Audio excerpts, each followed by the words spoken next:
Hello everyone, welcome back to Webtech Tutorial. In today's video, I'm going to show you a quick step-to-step tutorial on how to log out of your Groupon application. So let's go ahead and jump into the video.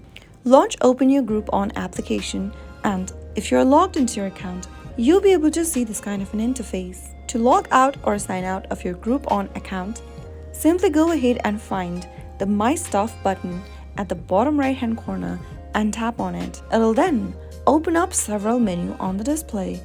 Scroll all the way down and tap on the sign out button at the bottom. If you want to sign in back again after signing out, you'll need to type in your email and password for your Groupon account. So make sure that you have your email and password with you before logging out or signing out. If you're sure you'd like to sign out, confirm it by tapping on the sign out button in the pop-up, and you'll be redirected to this main interface. You have successfully logged out of your Groupon account using the Groupon mobile application. If you found the video to be helpful, go ahead and give us a thumbs up. Don't forget to subscribe to the channel by hitting the subscribe button. Press the bell icon so that you'll never miss another upcoming upload from us. I'll see you again in the next video.